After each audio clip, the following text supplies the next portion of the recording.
What's up, everyone? In the trenches. I hope everyone is ready for week 2. But first, if you have not already, like, subscribe, and most importantly, we want you to comment on your teams. We have the NFC matchups right after this for week 2 preview.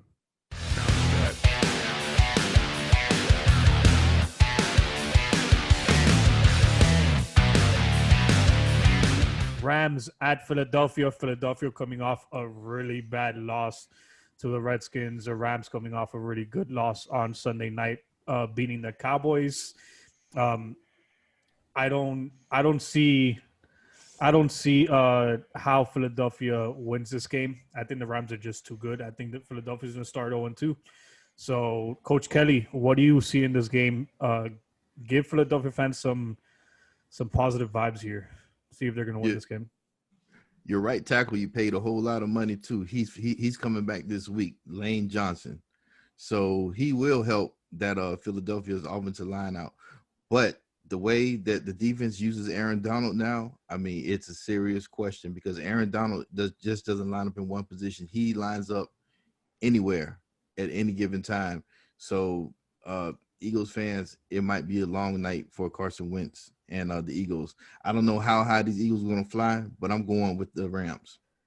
Yeah. And I was about to mention the high-flying offense, and it's definitely not the Eagles' offense. So, Box, do you think the Rams is the Rams' offense going to fly high like the Eagles? Are they going to fly all over the Eagles again? Oh, my boy Rashawn. I don't know. Man, the Eagles. They got embarrassed week 1 against the Washington football team. Did I say it again? No, you didn't. Okay. The non-mascot having Washington football team. And they're getting Lane Johnson back. I think they're going to bounce back because at the end of the day, Doug Peterson's a hell of a coach. His team won a Super Bowl a couple of years ago. They still have a lot of good pieces in effect. But I got to tell you, after what we saw Sunday night, the Rams are serious, and they are over their Super Bowl hangover. We talked about Sean McVay. He's got that team clicking. As a matter of fact, and no disrespect to Dwayne Haskins, but if Dwayne Haskins can put up 27 on that Eagle defense, what do you think Jared Goff and Sean McVay can do? And on the flip side, Aaron Donald and his boys, they played the best offensive line in the league, at least in my opinion, against Dallas.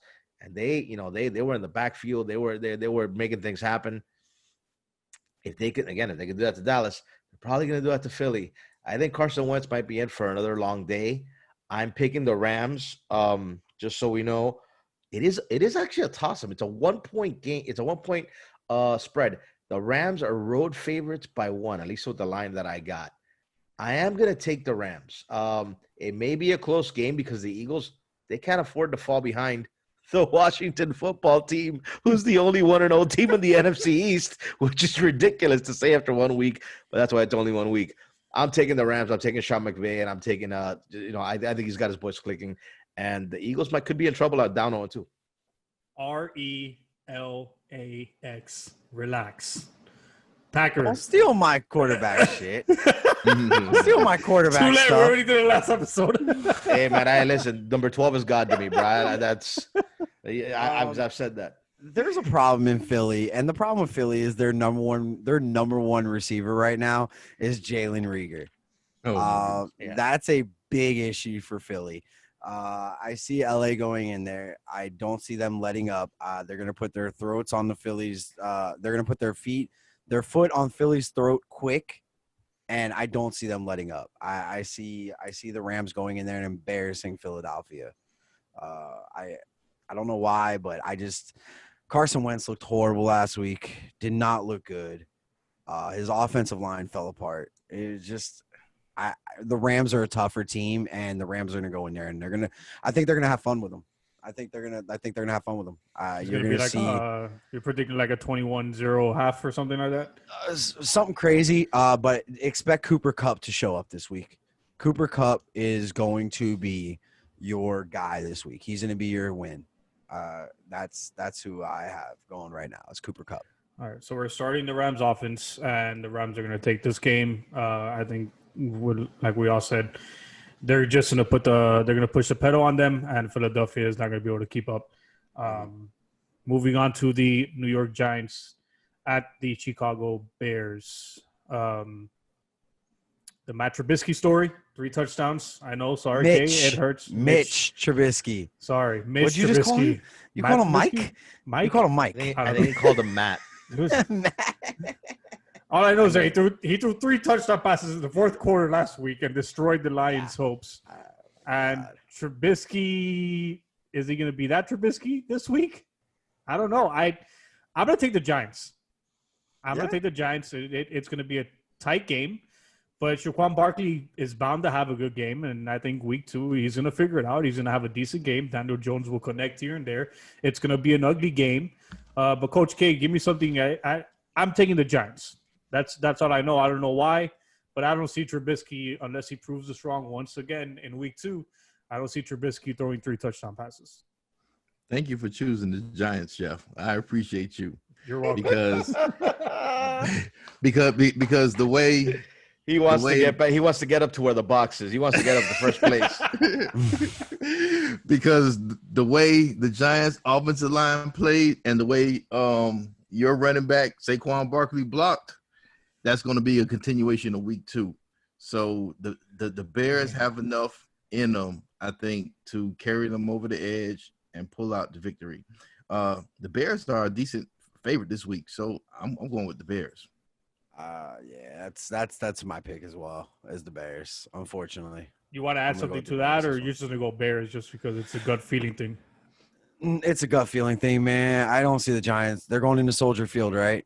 Yeah. Yep. At Chicago. Yep. Yeah, I don't see them sticking up with that. The Bears are going to load the box. They're gonna make Daniel Jones beat him through the air. And that secondary is, I think they're too experienced for them. And I see this team every week, and I hate them. The Bears suck. That's where I grew up. But I just see the Bears taking it this week for some reason. I'm going to go with Coach K on this one. All right, Box. Who are you taking? You laughed. You look surprised, so I'm guessing you're taking the Bears. No. I'm not all that. Well, I'm actually surprised at the line, believe it or not. It's a 6.5 point. Chicago's a 6.5 point home favorite. The reason it surprises me is because both these. I mean, I know that the Bears might have won week 1, and Trubisky might have miraculously thrown 3 touchdowns in the fourth quarter. Neither team looked that good.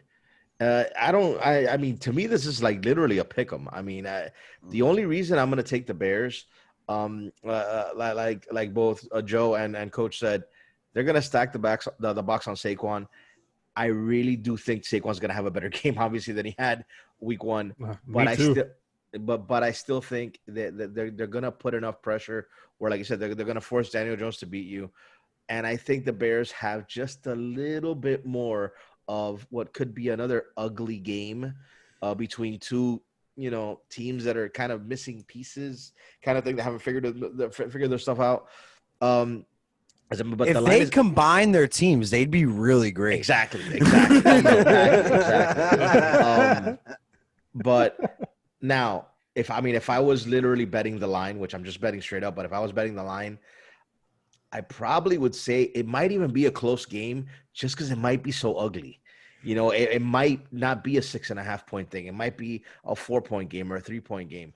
But I'm still taking the Bears. I'm taking the Bears at home. Not because I believe in Trubisky, probably because I believe in that front 7 of Chicago, which is going to be good enough. And that Giants offensive line looked really, really bad.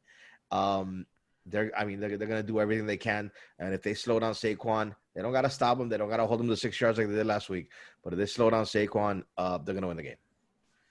All right. 17-13. All right. If y'all lose, Bears sounds good. That sounds perfect to me, actually. 17-13. And the only reason it's going to be 13 is Saquon's going to have 2 rushing touchdowns, but there's going to be a block field goal. I can totally see that, too. There's going to be a block field goal in there. All right. Predicting block field goals. I like that one. I like that. Dallas Cowboys, Atlanta Falcons at the Dallas Cowboys. I don't know what to say about this game. Matt Ryan went for 450 last week. I still don't trust Dak Prescott, and I don't know. I think the Dallas Cowboys are going to start 0-2, and I see Matt Ryan throwing again for over 400 yards on this defense, and I'm taking the Atlanta Falcons to take the win against the Dallas Cowboys. Sorry, you're predicting Matt Ryan to have 8 to 900 yards in the first 2 weeks. Absolutely, with That's that a offense. Very bold prediction, my friend. Look, the question with Atlanta has never been Matt Ryan or that offense. It's always been that defense. Could that defense keep up? You know, can they stop Zeke? Are they going to keep Matt Ryan off the field? Maybe that's the case there. But I'm taking Atlanta. I don't trust the Cowboys. I think the Cowboys. Everyone says they play good against the Rams. I didn't see it. I expected a lot more from the Dallas Cowboys, and I didn't see that week 1. Well, you remember at one point there was 14-13. The Cowboys were up, and it looked like they should have been down by 28-0. You know, I think this game is going to be more of a battle between. And personally, I love CD Lamb. I think CD Lamb is going to steal Dallas away. This is a battle of CD Lamb versus Calvin Ridley. These are two wide receivers who remind me a lot of each other. Yes. You're going to see a lot of shining out of CD Lamb this week. I'm actually going to, on my fantasy, my $500 buy-in fantasy. I am sitting Michael Gallup this week, and I'm starting CD Lamb. I don't see Michael Gallup having that production. I see CD Lamb in my keepers, so I'm Dude, starting. You can just put Cooper I'm sorry if I cursed. I'm sorry. You can put Cooper in a body cast right now because that guy's done for the season. This is going to be CD Lamb's team by the end of the year. I'm telling you, I like that kid. I like that kid a lot. I might be wrong. Well, we'll see. I like him. I don't think it's his team yet, but we'll see. Man, the kid, did you see him last week? Did you see him break out? Yep. Did you watch that game? Not all of it. I didn't watch all of it. The funny thing is, my fantasy team, I have Cooper and I handcuff CeeDee Lamb to him. Yeah. I don't know who I'm gonna start yet. I like so CeeDee Lamb. Maybe I'm not gonna jump on CeeDee Lamb just yet. But he's sitting there on my bench and he's gonna. I agree. I really like CeeDee Lamb, and once he starts clicking with Dak, he's gonna put up numbers. He's going to put up numbers. He's that young receiver that they needed, to put up numbers. And I love Amari Cooper, but like you said, I think he's going to be in a body cast in the next couple of weeks. Dude, he's hurt, man. This guy, him and Michael Thomas just can't stay healthy right now. It's crazy. So, wait, is Amari Cooper hurt? Yeah, he came into the season with a bummed hamstring. Yeah. I mean, he shouldn't even suited up last week. He was risking injury. What do you think, Coach? He's going to play out. I think he's going to play. Well. I'm charging Dallas last week's game to a lack of a preseason. I think Mike McCarthy has gone home, scratched his head, watched film, and is going to put together a game plan to beat Atlanta. He has too many weapons in Dallas to not have them productive. He's going to find that balance with what is needed between that running that pass to get it going, and Dak Prescott might be looking like AAA Ron out there off of the play action and the deep ball. All right. I mean, yeah. You know what McCarthy never had in Green Bay? A running back. Right. He never had a running back. We had Eddie Lacy, but that man was too busy eating cheeseburgers and onion rings all day. Look, man. Eddie, you didn't have a running back there. You have one of the better running backs of this league, probably number 2 in the league right now behind Saquon. I'm sorry, number 3. I'll get Christian McCaffrey ahead of him. But Zeke is something that McCarthy's been looking for a long time. So just don't be surprised if you see a lot more of Zeke and a lot less of Dak out of Mike McCarthy's playbook, which is something we've never seen. We've always seen quarterback happy offenses from Mike McCarthy because that's all he had in Green Bay. So I think that transition is going to come, and he's going to change his playbook around. He's going to focus on Zeke more, and he's going to find a way to stop the Falcons this week.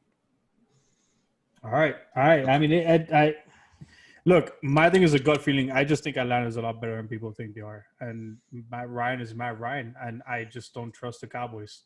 And I'm probably not the only one that doesn't trust the Cowboys. So Cowboys fans don't trust the Cowboys. Let's go on record, all right? I was just going to say that.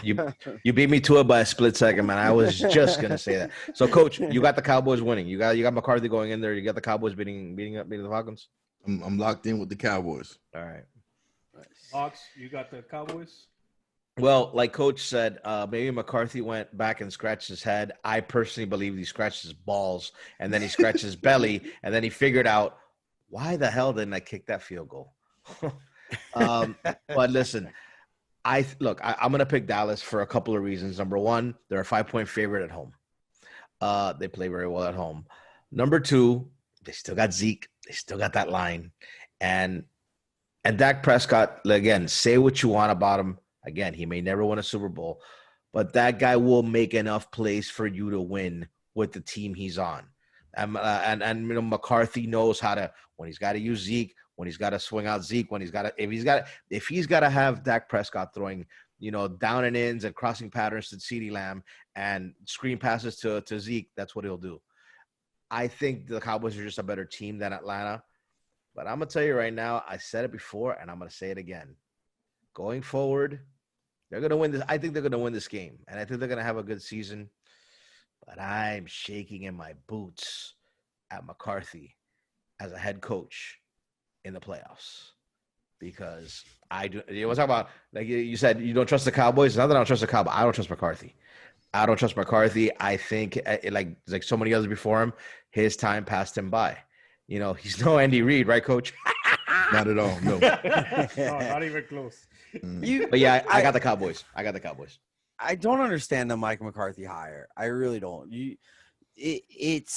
I was listening to a radio station, and I hate to dig into this really quick, but I was listening to a radio station back in off season before the Mike McCarthy got hired, and there was a radio host, and they had Jerry Jones on. They said, Jerry Jones, let me ask you a question.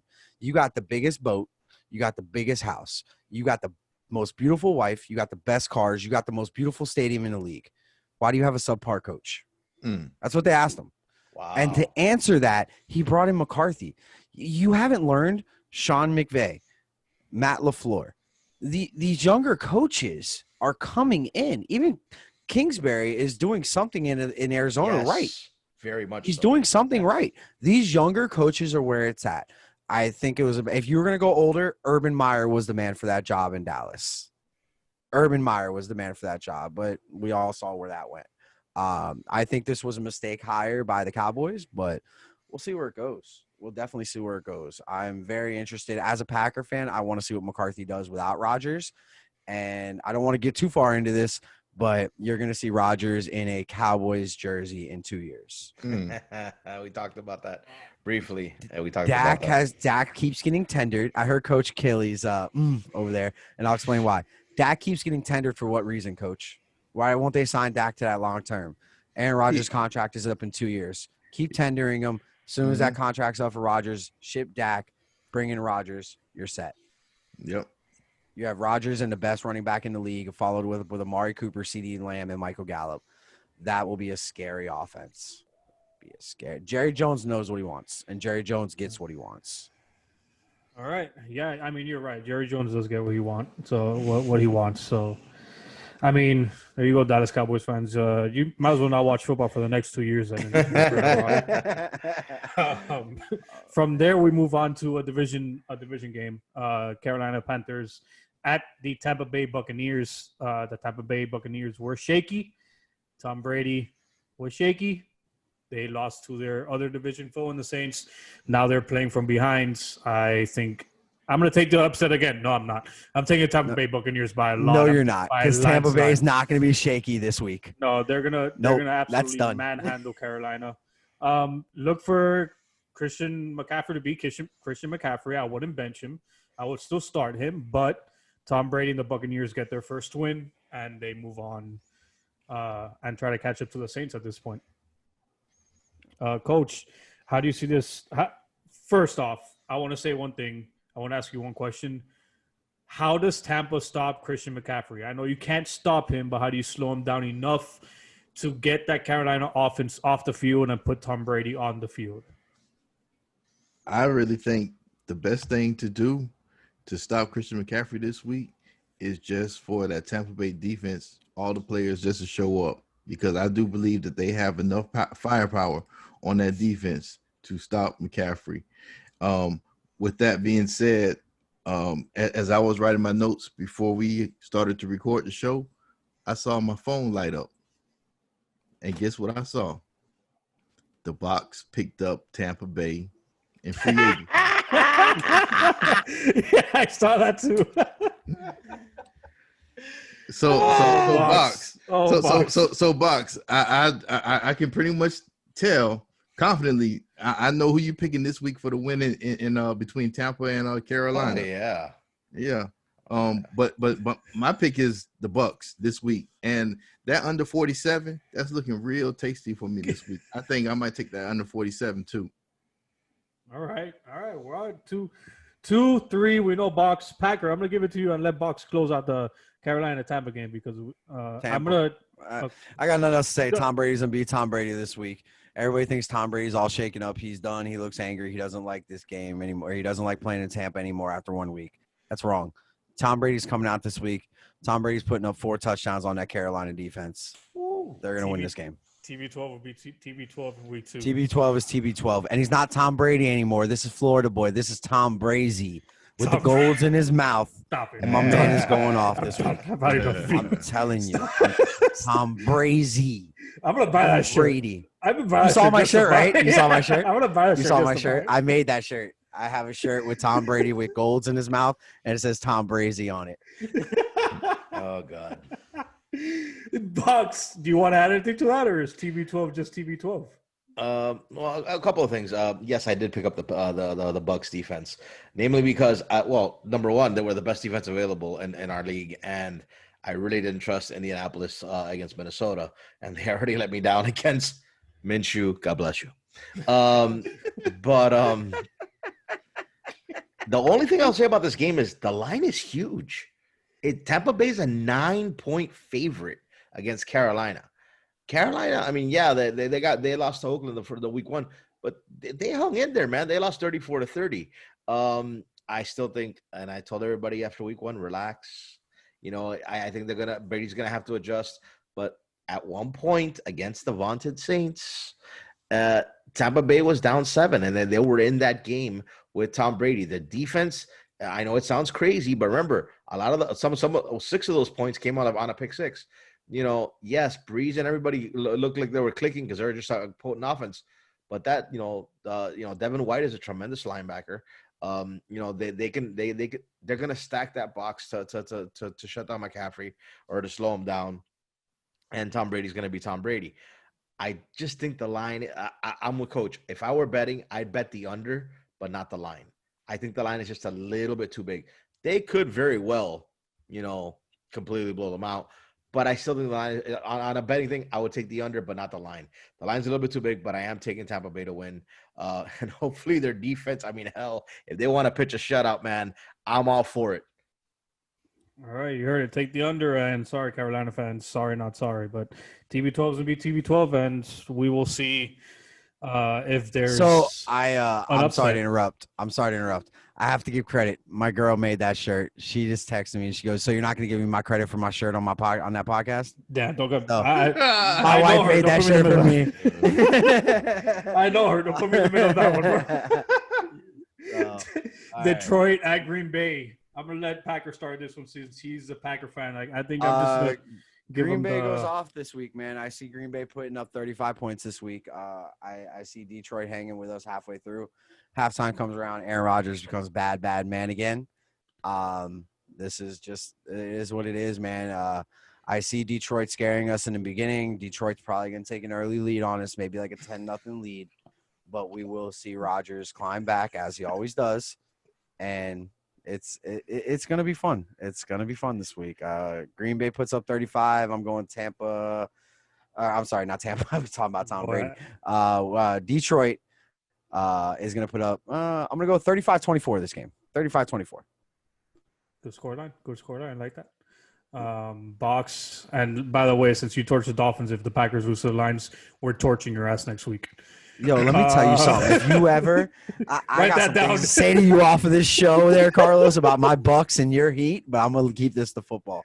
So go ahead. Yeah. Keep going. There's nothing to talk about in that series anymore. That series is done. Go ahead. Box. Go ahead. Box. I see you're getting ready. There it is. Take it away. Yo, my man is entering Coming from the Matrix. The Green Matrix for the wonder that is Lambeau Field. After a great win in week 1, which I predicted, they're coming back home to the most wonderful stadium there is in Lambeau Field against their arch rivals, the Detroit Lions. And like I said about Detroit week 1, they're just going to find different ways to lose the game.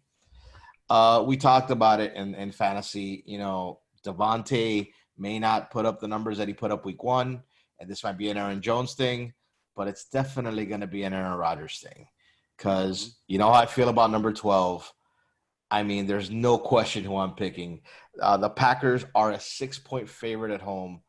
I gotta go with Packer, man. I gotta go with Joe. I don't even think that the Lions are gonna get 24. I think it's gonna be 35-17 maybe. I really think that they're just keep that touchdown off the board. I like it. I really think they're gonna. I mean, the Packers look good, man. Like I said, if they went into Minnesota and handled the Vikings, I'm pretty sure they can handle the Lions because, like I said, even if the Lions put up a NFC North division kind of game, they're just gonna find a way to lose because unfortunately that's what they've been doing. So, welcome to the Matrix. Unplugged. The Packers do not need a draft. I never want to hear a word about this draft again with Jordan Love and, oh, you guys are stupid. You guys didn't take a wide receiver. We don't need it. We don't need it. We're still going to be the number 1 team in the NFC North. We're still going to make our way to the playoffs, and we're still going to be there in the NFC Championship. We don't need a draft. You got Aaron Rodgers. That's all you need. Now, in 2 years, you might not see me so hyped up. So, Coach Kelly, help me out here. All right. What's your score? You got 35 on the board for the Packers, Coach? What you got? I don't have 35 on the board for the Pack, but I mean total going into the game, the line was set at under 49 and 49. The line was set at 49 and a half, and I'm taking the under on that. If by chance it happens to be a close game, if you saw our week 1 review, Matt Patricia, you're gonna lose, buddy. You're gonna lose. Guarantee you're gonna lose, man. So don't put a guarantee out there. That's scary, man. Don't put a guarantee. Yeah. Easy. So definitely. We do have a follower of ours that is a Detroit Lions fan that we will tag in this video to add. We are. But definitely, it's a close game. The Lions are losing, but if the margin gets any wider, Green Bay is going to take it over and win anyways. Green Bay is going to win. I like under 49 and a half for this game. Yep, and I'm going to take Green Bay, and we are going to tag you, which I can't remember your tag right now. We'll tag you on this video so you can give your comments on your Detroit Lions and fight for your Detroit Lions. But sorry, none of us see you beating Green Bay. You're going down, pal. You're going down. Welcome to the Thunderdome, bitch. No, I'm sorry. Anyway, I know it's not my show. You can edit that out. I'm sorry. Hey, now listen. This is football season. If you can't talk smack, yeah. I mean, what's the point of football season? Exactly. Washington at Arizona. I'm taking Kyler Murray and the Arizona Cardinals. DeAndre Hopkins, Kenny and Drake, I think might have a pretty decent game if they start running some screens and bring that defensive line in and kind of trick them and throw it right over their heads. I think they have the talent to do it. Washington comes off their cloud and back down to reality where they have a good defensive line, but at the end of the day, Ron Rivera still has a lot to figure out in that team. I'm going to go Arizona as well. I'm just going to lay it out there. That's all I got about this game, Arizona. Box? Coach? Coach? You call box calls coach.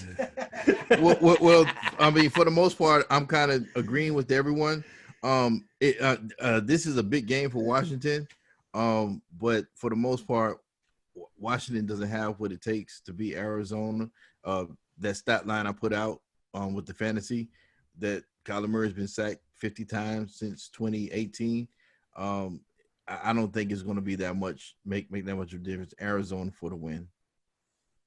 You know, I lived in Arizona when Kyler Murray was drafted over there. Arizona believes in that kid. I don't know if you guys know the field, but Arizona definitely believes in Kyler Murray, and they want him to be that quarterback there and lead that team. They really like that kid a lot. So I don't see Kyler Murray falling on his face at all. They have plenty of reasons to believe in him. They have plenty of reasons to believe in that kid.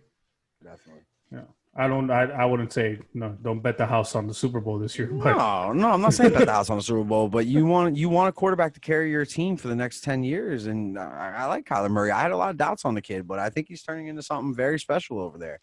And the way that Cliff Kingsbury is running that team, allowing the little things such as cell phone breaks and things like that. You gotta remember, look, we're all a little older. I mean, Coach K, you know, we're up here. You know, Box, you're a little older with us. These younger kids, they have to be raised a little different. So for Cliff Kingsbury to go into that locker room and say, hey, I'm going to give you guys this much leniency, I'm seeing a difference in that team. That team is definitely stepping up their game and being a better professional football team. When we all laughed and said, oh, these kids needs breaks and be on their cell phones and shit like that, it's helping, obviously. They're doing something right with that team. So, hey, man, I like Arizona. I think there's something special, and they not saying they're the Arizona when they had what's his name as quarterback, Kurt Warner. Yeah, Kurt Warner. They're not that Arizona, but they're definitely Bruce Arians run. Yeah, they're definitely being a better team right now than what they were last year. Anquan Bolden, a receiver. Hey, can I ask you guys a question? Do we really got to talk about the San Fran Giants game? Or no, San we really Fran don't. Jets game? Well, Bucks hasn't made his pick. Bucks hasn't even made his pick. I'll be honest. Go ahead. I'll be honest with you. I'm a little torn, and I'm only a little torn because that Washington front four and that front seven and Rivera put a lot of pressure. Do it. Take the Redskins, baby. Take the Redskins. Do it. The way I look at it is Redskins don't exist anymore, sir. Sorry, Washington for the umpteenth time. Jesus. Like literally, I'm gonna start charging you every time you mention that name. You should. You're gonna have a group of people come after us, like and sue us. Stop. They're the Washington football team. Now, the only reason I'm picking Arizona is this: if Kyler Murray went into San Francisco and played what I consider to be another just vaunted front four that San Francisco has, and ran around them, passed around them, and got it to his playmakers, and they beat San Francisco. You know, when you flip the script, I don't think Washington's got a good enough offense to go into Arizona and kind of keep up with that. Let's see. Arizona's a 6.5-point favorite. It might be closer than that. I'll say what I said about Philly, just because they are eventually going to get to Murray. He has been sacked, like Coach said, 50 times in the last year and a half, 2 years. But I'm picking Arizona because I'm starting to become a believer in Kyler Murray, and I'm definitely a believer in Cliff Kingsbury. So yeah, I'm definitely gonna go. I'm gonna go Arizona. And we'll end this episode on a very sour apple for Don at Game On, and I'm sorry.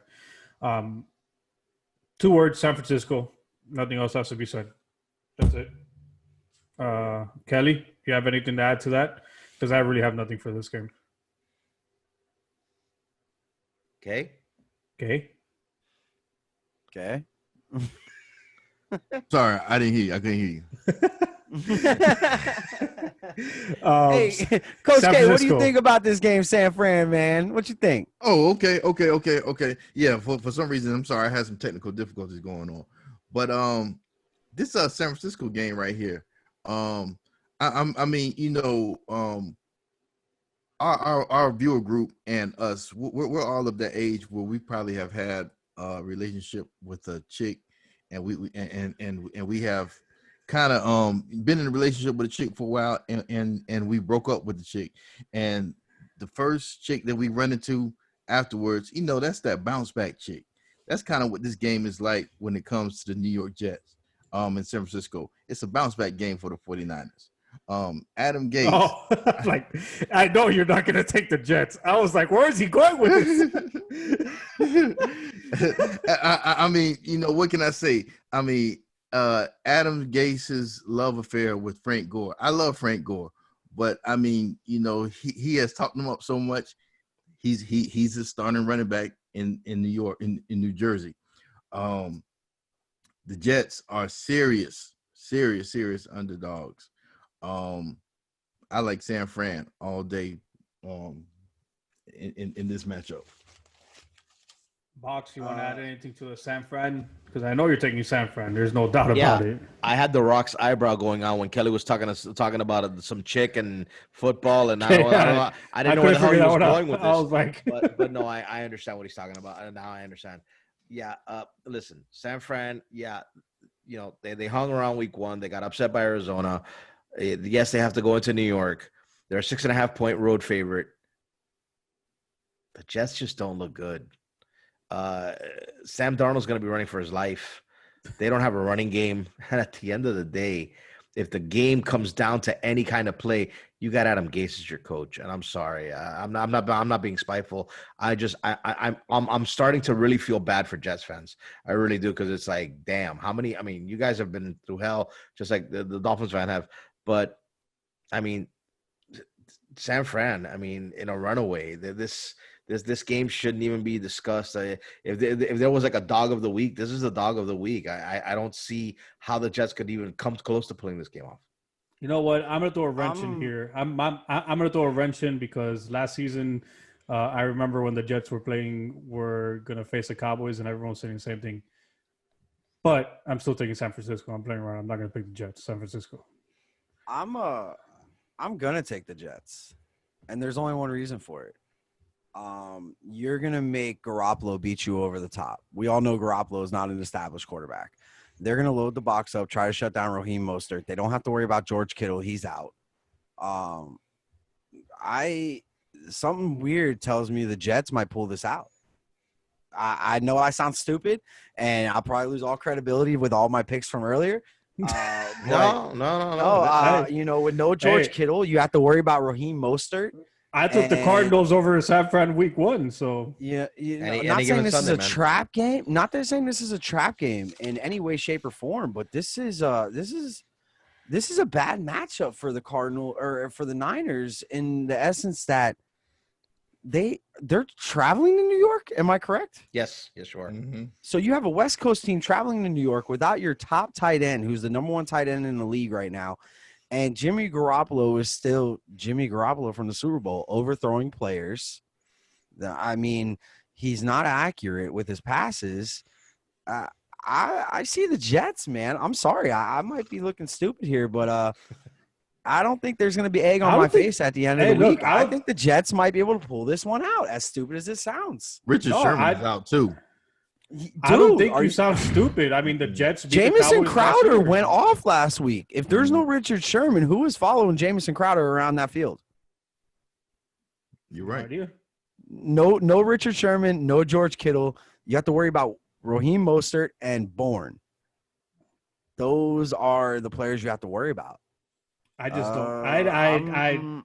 With everything, I'm still taking the 49ers. With everything you just said, I can't see the Jets beating the San Francisco 49ers. I get it. It's the Dolphin in you, bro, and I understand that. No, I mean, Darnold isn't that great. He could have some good games, but I don't see it. Their defense isn't that great. You saw what the Bills did to them, and yes, Jimmy Garoppolo's not, even Josh Allen for that matter. But I just. Are you going to be able to stop the run? They'll be able to control the clock. Even if it's a tight game, I still have San Francisco winning. Can I ask you a question? What did Raheem Mostert do after that 50-yard touchdown that he had last week? Nothing. Arizona shut him down. Yeah.